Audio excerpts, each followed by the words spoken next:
tardes a todos. Mi nombre, como bien lo dijo la doctora Jimena, es Richard Perdomo. Y este seminario, que es el primero de los seminarios necesarios para complementar los requisitos para el doctorado, va a tratar sobre la detección de niebla con sensores remotos y el uso de inteligencia artificial.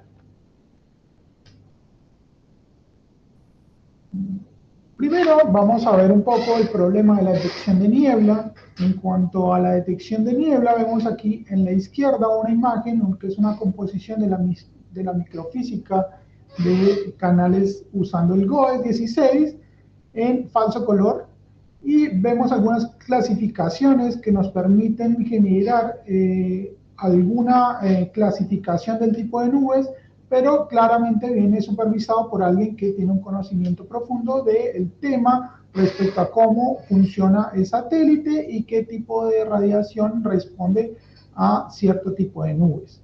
En la imagen derecha vemos una imagen de niebla en el canal visible en el infrarrojo para la costa de Washington, donde vemos que para el visible parece que el área de niebla es mucho más grande, pero cuando vamos al infrarrojo, ahí nos damos cuenta que el área de niebla es mucho más pequeña.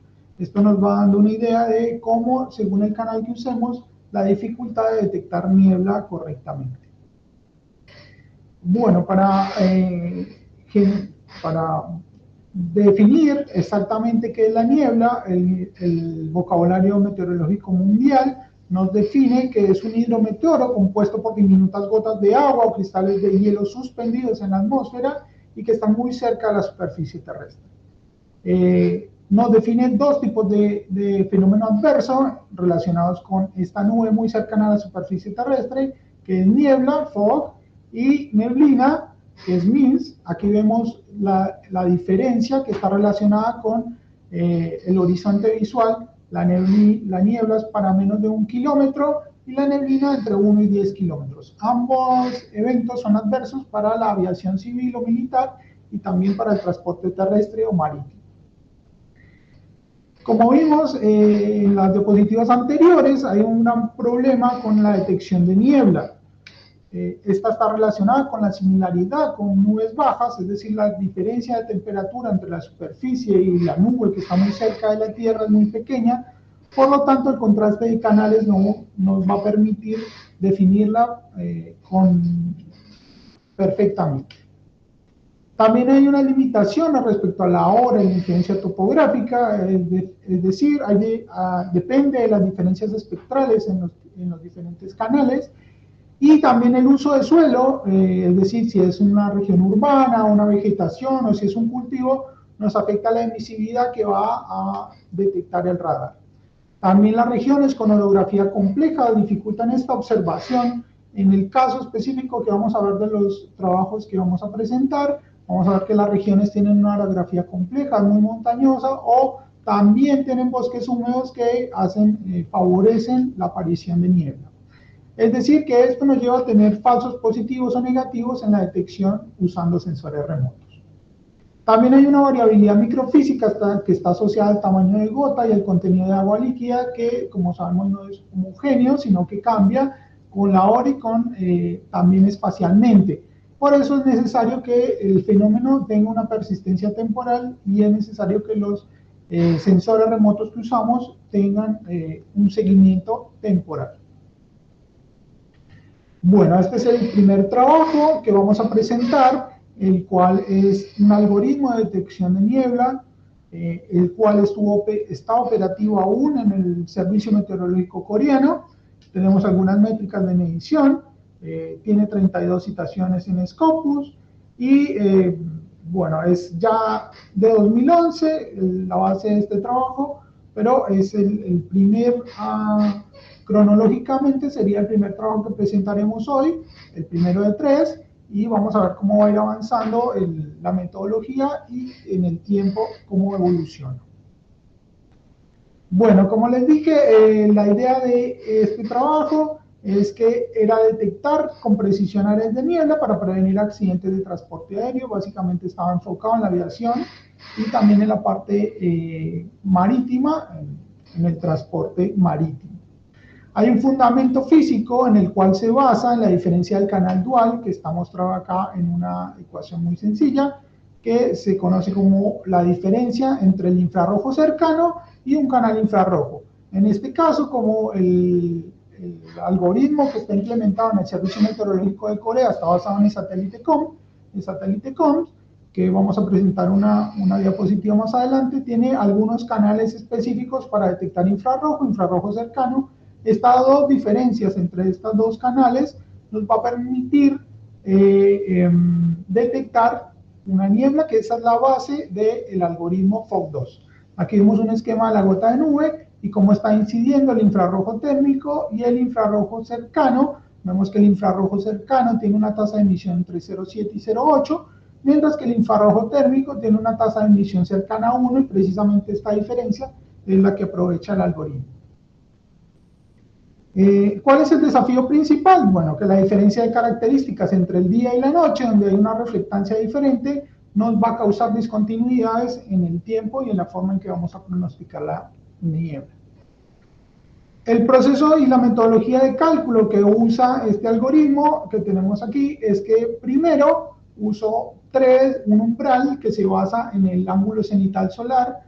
Cuando es menor que 60, entonces vamos a tener el día. Cuando es entre 60 y 90, vamos a tener la noche.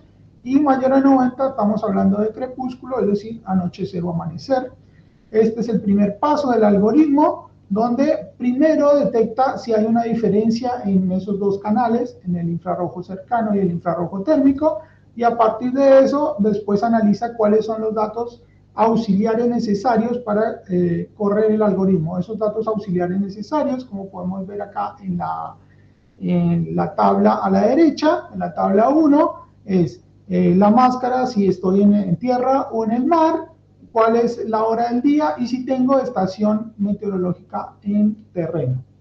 A partir de eso, si detecta que tengo todos los datos completos, entonces puedo usar el canal visible para hacer un primer filtro que va a permitir saber si existe ahí un vapor de agua que puede estar asociado a una nube media o baja, y a partir de ello entonces va a correr el algoritmo con la diferencia y nos va a determinar una área de posible niebla. Entonces usa umbrales adaptativos, el algoritmo, y pruebas de homogeneidad espacial y temporal para permitir el monitoreo de casos de donde puede existir o no niebla.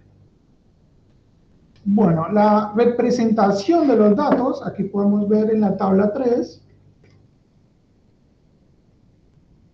que hay unos parámetros y unos índices asociados a la codificación propia del modelo, y en la tabla 4 vemos los parámetros de control de calidad, los cuales están asociados a también la máscara, si estoy en la tierra, en la costa, en el día, en la noche, y asociados a una cantidad de bits necesarios para saber si el fenómeno realmente está bien representado.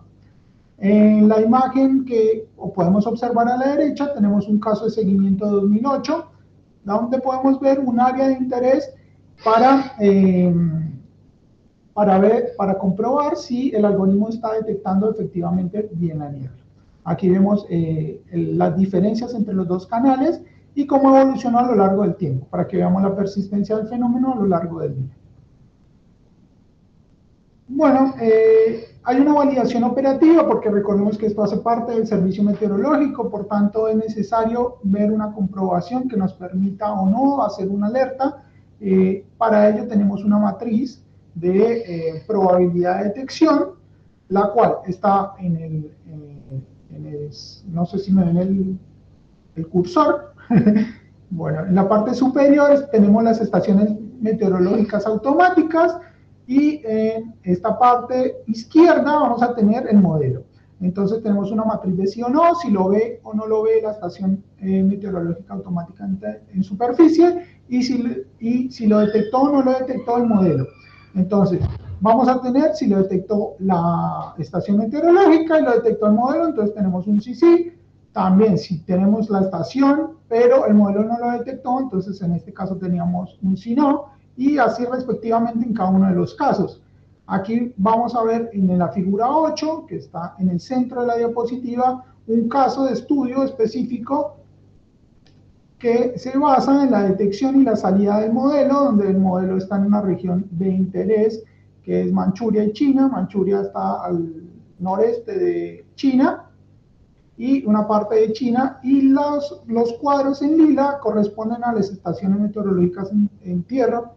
Esta es la salida del modelo en naranja, que nos está dando un área de posible niebla, y vemos que hay una correspondencia con las observaciones meteorológicas en tierra que nos permiten decir que efectivamente el evento de niebla está presente.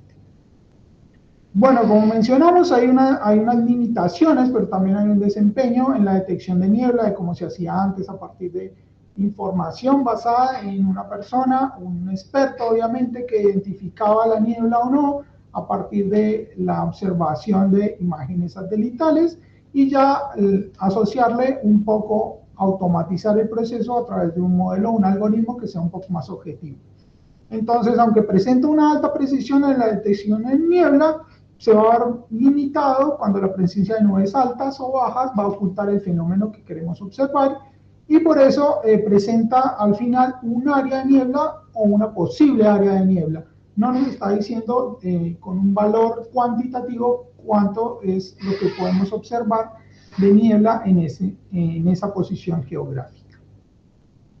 Por ello, y como evolución natural, también estos investigadores asociados al Servicio Meteorológico de Corea hicieron una mejora de este modelo FOG2, que trataba de determinar las áreas con niebla, y usaron un aprendizaje supervisado. Para ese aprendizaje supervisado usaron un modelo de regresión logarítmica, y aquí vemos los reportes también de Scopus, que ya tuvo aunque es un área de estudio bastante de nicho, porque está asociado a problemas operativos del servicio meteorológico y algunas secciones de transporte, como la aviación civil o el transporte marítimo. Tiene un alto índice de impacto y también un alto valor de consultas, si vistas el artículo. Bueno,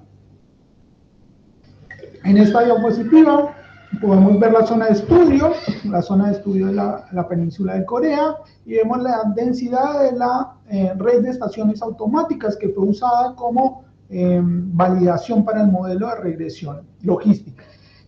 ¿Cuál es la ventaja de esta nueva metodología? Bueno, que nos va a permitir estimar una probabilidad de ocurrencia que va a estar continua entre 0 y 1, y que va a empezar a usar un satélite que tiene muchos más canales, es decir, va a ser multiespectral, y en este caso los investigadores usaron el satélite Himawari 8, que es un satélite geoestacionario perteneciente a Japón, y tiene 16 canales, 16 bandas, perdón, que es casi como el equivalente al GOES. La tabla 2 nos presenta las diferencias de la temperatura de brillo, que se van a usar como punto de corte para la diferencia entre los diferentes canales y hacer el primer filtro de validación para quitar nubes que no son de interés para el fenómeno de estudio. Por ejemplo, aquí vemos que con cierto umbral de temperatura de brillo nos va a remover las nubes bajas, el polvo en suspensión atmosférico, las nubes de altura media, incluso las nubes cirrus. En esta diapositiva vemos el flujo de trabajo con el cual trabaja el nuevo modelo. Entonces tenemos un nuevo grupo de datos, el cual está asociado obviamente a las máscaras de tierra-mar, también a los canales infrarrojo visible, pero ya tenemos una cantidad de canales disponibles mucho mayor que la que teníamos antes con el satélite COMS que usaba el otro modelo, y también las estaciones meteorológicas automáticas de superficie. Entonces, a partir del primer filtro, que es remover las nubes que no nos interesan, después determinamos si tenemos si estamos temporalmente en el día, la noche, o en el crepúsculo, que está determinado por el ángulo cenital solar. Si el modelo detecta que nos falta alguna información respecto a lo que es necesario para correr esta nueva metodología, entonces hay una salida que va a usar el modelo anterior, porque recordemos que es operativo y debe siempre dar un pronóstico a pesar de que no tenga la información completa. En caso de que tengamos la información completa necesaria para correr la nueva metodología, entonces sigue por este camino, separa los datos en entrenamiento y test, tal como la regla de Pareto, 80-20, y a partir de eso hace una validación cruzada y genera tres modelos independientes, un modelo de día, un modelo de noche y un modelo para polvo. A partir de eso y con la validación cruzada, entonces nos va a dar una salida de probabilidad de niebla. Como podemos ver en esta diapositiva, entonces tenemos las condiciones 1 y las dos condiciones de validación de retiro de las nubes, que están asociadas a la diferencia entre las temperaturas de brillo de los canales y nos va a permitir excluir las nubes de nivel alto medio. Aquí podemos ver entonces el seguimiento para los diferentes modelos, usando el Imawari, las composiciones en falso color y las máscaras generadas pues, para la detección del 1, el Imawari, el COMS y las estaciones de superficie, así como la salida de la metodología nueva. También hay una modelación, una optimización estadística para ver cuánto el modelo ha aprendido, que básicamente se basa en el error cuadrático médico y el R cuadrado para saber si se está ajustando adecuadamente el modelo y si es necesario que siga aprendiendo o volver a entrenarlo para que nos dé una mejor salida del modelo. El FPI es una combinación lineal de diferencias de temperatura de brillo que está ponderada y estos valores de estos coeficientes W fueron determinados a través de un estudio anterior. Bueno, en el gráfico podemos ver cada uno de los tres modelos independientes que genera la nueva metodología, que es el día, la noche y el polvo en suspensión, donde vemos en las primeras gráficas de arriba el índice crítico junto con la tasa de detección de falsos. Entonces, la línea negra corresponde al teórico, mientras la línea roja corresponde al empírico del entrenamiento del modelo. Esta línea está asociada al punto de corte, hasta donde pudo aprender el modelo, y vemos que está desempeñándose bastante bien en cada uno de los modelos independientes. En los gráficos de abajo vemos la probabilidad de detección contra la falsa probabilidad de detección, donde la línea negra corresponde al teórico perfecto, en el cual vamos a tener una relación 1 a 1 entre las dos probabilidades, mientras que la línea roja nos está mostrando lo que está ocurriendo con el modelo y cómo está aprendiendo. Esta línea que vemos acá en diagonal también es el punto de corte, también hasta donde aprende el modelo y a partir de ahí ya se está sobreentrenando. Bueno, hay un protocolo de validación operativa, el cual se basa en una validación de 3x3 píxeles, la escena completa del satélite que usa el Imawari o que usa el servicio meteorológico basado en el Imawari es de 900 por 900 píxeles. Estos 900 por 900 los convierte en pequeñas partes de 3x3 píxeles, donde va a determinar si en esos 3x3 píxeles no está el fenómeno, entonces vamos a decir que hay cielo despejado, o si tenemos una cantidad mínima de 3 píxeles detectando el fenómeno, entonces ya lo voy a incluir dentro del entrenamiento, o si está completamente incluido en la detección de niebla. Aquí vemos cada uno de los modelos de regresión logística, el satélite COMS y las estaciones meteorológicas terrenas, que son las que se usan para validar lo que estamos observando con el sensor remoto. Bueno, como podemos ver, el satélite o el modelo está usando el Imawari 8, pero también Corea lanzó un nuevo satélite geoestacionario, que es el GK2A, que se espera que en un futuro empiece a ser operativo para ser usado dentro del modelo. En este momento no tengo certeza si se está usando o no dentro de este modelo, porque no lo reportan los autores. Y vemos que corresponden las áreas que están mostrándose, que pueden dar niebla, ¿cierto? Como fenómeno de niebla, corresponden con lo que está reportando la red de estaciones automáticas de Corea, que vimos que era bastante densa. ¿Cuáles son las ventajas del modelo nuevo? Bueno, que tengo una probabilidad continua de 0 a 1, ¿sí? Una mejor detección espacial y una continuidad en día y noche, que no era tan discontinua como el modelo anterior, y tengo una tasa de falsas alarmas menor.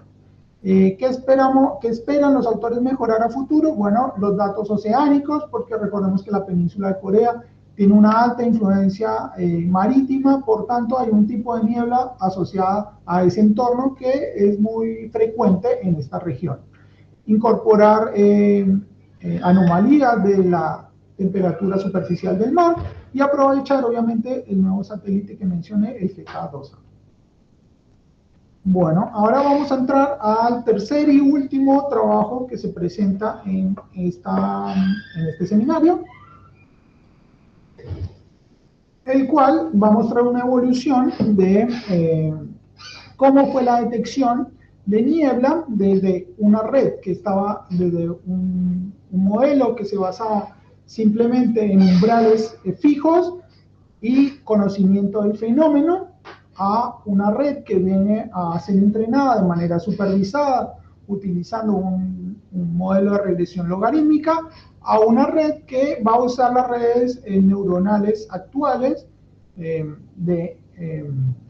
convolucionales y que aparte va a incluir máscaras y unos transformadores de visión. Bueno, esta detección marina es que trata de mejorar el sesgo entre tierra y océano, que era el mayor problema que presentaban en los modelos anteriores. Y lo que vemos es que vamos a tratar de mejorar las condiciones bajo las cuales vamos a disminuir los falsos positivos. Bueno, este nuevo modelo se basa en un autoencoder. ¿Qué es un autoencoder? Básicamente lo que trata es que tengo una imagen de entrada y esa imagen de entrada la va a convertir a una forma de datos, un array de datos, y ese array de datos va a extraer la información principal que va a ser guardada en el espacio latente, y a partir de esa información guardada, él va a reconstruir la imagen a través de un decoder, y con ese decoder entonces vamos a ver cuál es la imagen que tenemos a la salida que debería ser igual a la entrada. Sabemos cómo aprende es encontrando las diferencias entre la imagen de salida y de entrada, que deberían ser la misma, pero obviamente hay cierta información que se le escapa al autoencoder. ¿Para qué nos sirve esta forma de entrenamiento? Bueno, es una forma de entrenamiento que nos va a quitar sesgos humanos y también nos va a mejorar mucho cómo va a aprender la red respecto a cómo lo hacía antes. ¿Para qué nos va a servir? Bueno, va a servir para la prefectura, de tal manera que va a tomar decisiones en cuanto a la gobernanza del transporte. En este caso, los autores tuvieron una zona de estudio que está en el Mar Amarillo de China, por tanto es una zona altamente, con un tránsito marítimo muy alto por su interés comercial. Bueno, este trabajo también usa los 16 canales del satélite Himawari, y aquí vemos las diferentes estructuras de las redes convolucionales con intersección unión, que nos van a decir qué tanto están aprendiendo hasta el momento o qué tanto se tenía de aprendizaje usando una estructura como la que estaba hasta el momento, y ya es donde viene el desafío de mejorar el entrenamiento, de no usar una base de datos general, sino una base de datos específica generada para este estudio en particular. Entonces, lo que nos va a traer este estudio innovador es, lo primero, que vamos a tener un preentrenamiento. Aquí en la imagen superior izquierda vemos un esquema de cómo se estaría haciendo ese preentrenamiento.